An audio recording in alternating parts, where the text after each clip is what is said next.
Hello friends, welcome back to our channel Rimpi home kitchen. आज हम बनाने वाले हैं पापड़ी। देखिए कितना ज़्यादा क्रंची बना है पापड़ी। आप सुन सकते हैं इसका क्रंच।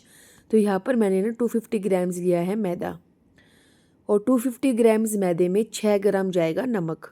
जी हाँ, जैसे पापड़ी आप बाज़ार में बनवा कर खाते हैं वैसे आज हम घर पे बनाने वाले हैं। और यहाँ पर आपको मैं बहुत सारे टिप्स बताऊँगी। तो आपको बीच में ना एक स्पेस बना लेना है। अब ना यहाँ पर मैंने नमक डाल दिया है, एंड यहाँ पर मैंने 1 चम्मच लिया अजवाइन, कैरम सीड्स। इसको मैं हाथों से अच्छे से क्रश करके इसमें डालूँगी। ये डाइजेशन के लिए भी बहुत अच्छी रहती है अजवाइन। एंड अभी इसमें मैं डालूँगी 1 बड़ा चम्मच या 1 टेबल स्पून ऑयल। जी हाँ, ये जो है झाबे वाली चम्मच हर घर में होती हैं। तो अगर आप 250 ग्राम्स मैदा ले रहे हैं तो ये 1 चम्मच जाएगी। और साथ ही मैंने इसमें डाल दिया है एक बार के लिए आधी चम्मच पानी। अब हम अच्छे से सारी चीज़ों को मिलाकर सख्त आटा लगाएंगे। अब यहाँ पर मैं आपको रेशियो बता रही हूँ। अगर मैंने जो चम्मच अभी आपको मैं दिखा रही हूँ वीडियो में, इसमें 1 चम्मच तो हमारा ऑयल लगा है और टोटल 2 चम्मच लगा है पानी। 1 टेबल स्पून ऑयल और 2 टेबल स्पून वाटर।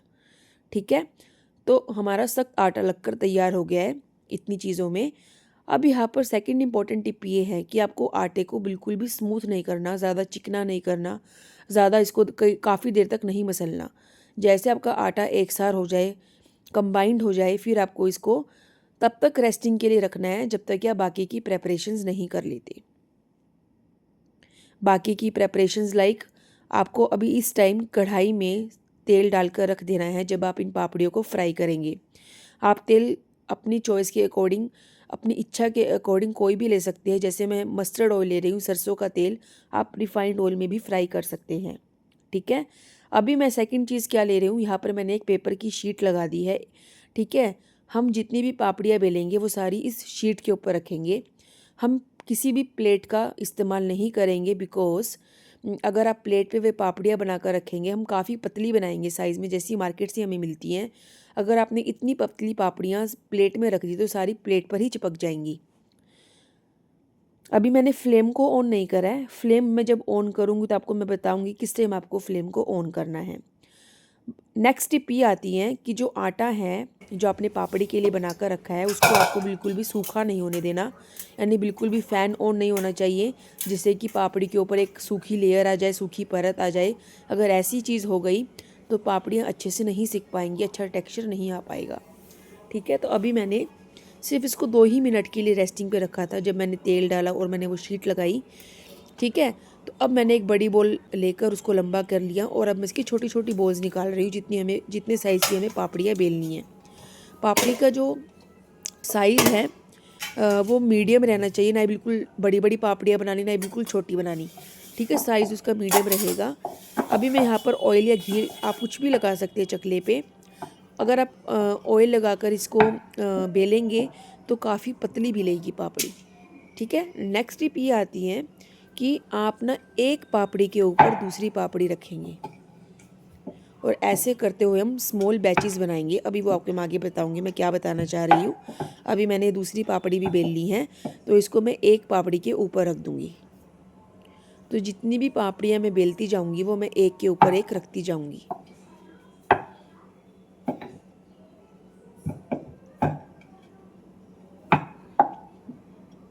जब आपका एक बैच रेडी हो जाए, फिर आपको ना तेल गरम करने के लिए रख देना है।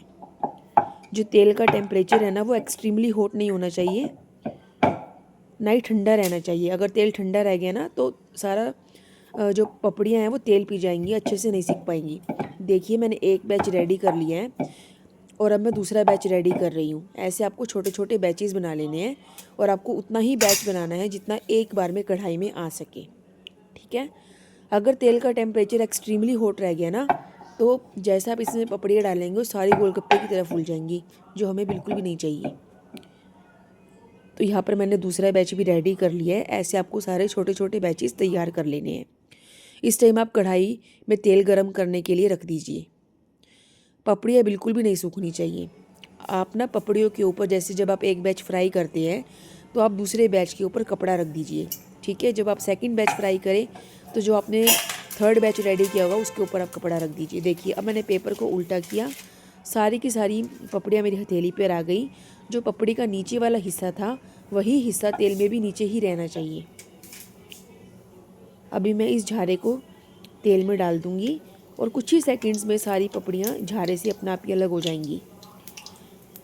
अगर तेल में डालते वक्त पपड़ियाँ अगर एक आधी फूल भी रही हैं तो घबराने वाली बात नहीं है।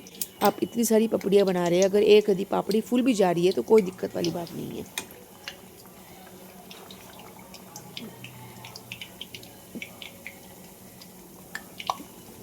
अभी हम इसको झर से अच्छे से सारी पापड़ियों को अपने आप अलग कर लेंगे, अपने आप ही अलग हो जाएंगी पापड़ियाँ ये जैसे आप इसको तेल में डालेंगे। देखिए हल्की हल्की, जैसे जब आप मार्केट से पापड़ी देखते हैं तो वो हल्की हल्की ना फूली होती है पापड़ी, मतलब ना उसमें हल्के हल्के ना बबल्स दिखते हैं हमें पापड़ी में फूले हुए।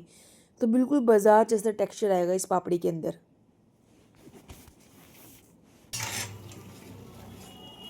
तो पापड़ियों को आपको तब तक सेकना है जब तक ये गोल्डन ब्राउन नहीं हो जाती, और जो फ्लेम रहेगी वो मीडियम रहेगी, ना ही लो ना ही हाई। और आप ना एक प्लेट के ऊपर छलनी रख दीजिए और उसमें आप सारी पापड़ियाँ डालते जाइए सिकी हुई, जिससे कि एक्सेस ऑयल अपने आप ही प्लेट में आ जाएगा।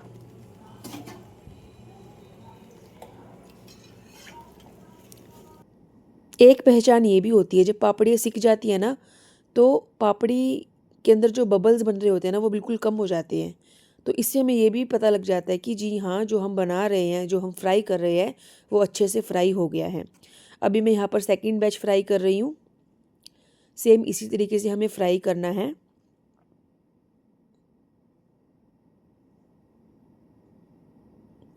अगर आप पहली बार आए हैं रिम्पी होम किचन पर तो प्लीज़ लाइक करें, सब्सक्राइब करें, ज़्यादा से ज़्यादा शेयर करें इस वीडियो को। हमारा थर्ड बैच भी फ्राई हो गया है। तो 250 ग्राम्स में ना हमारी बहुत सारी पापड़ियाँ बनकर रेडी हो गई है।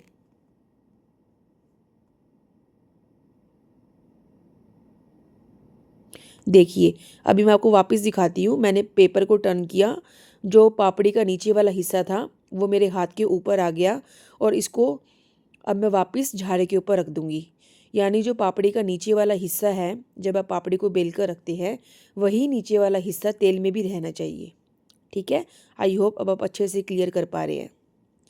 तो इसी तरीके से हमने सारे बैचेस को फ्राई कर लिया है, और इसको आप एयर टाइट डब्बे में महीनों भर तक स्टोर कर सकते हैं, बिल्कुल भी ख़राब नहीं होगी, बिल्कुल भी नहीं सीलेगी। एंड यहाँ पर सबसे इम्पोर्टेंट चीज़, जब आप पापड़ियों को स्टोर करने के लिए रखें तो पापड़ी उस टाइम बिल्कुल ठंडी हो जानी चाहिए। गर्म पापड़ियाँ आपको डब्बे में बंद कर नहीं रखनी, नहीं तो वो पसीज जाएंगी।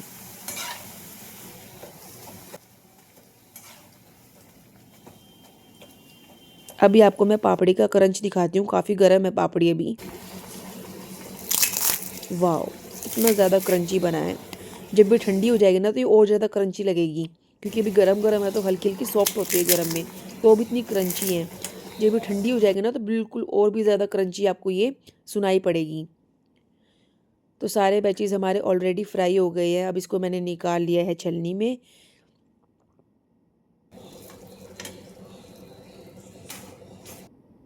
तो 250 ग्राम से हमारी इतनी सारी पापड़ियाँ बनकर रेडी हो गई हैं। देखिए कितनी ज़्यादा क्रंची है ना। तो आप इसको ज़रूर ट्राई कीजिएगा रेसिपी को। अपने एक्सपीरियंसेस कमेंट सेक्शन में मुझे ज़रूर बताइए। ज़्यादा से ज़्यादा शेयर करें, सब्सक्राइब करें, लाइक करना बिल्कुल ना भूलें। Thank you, take care, bye.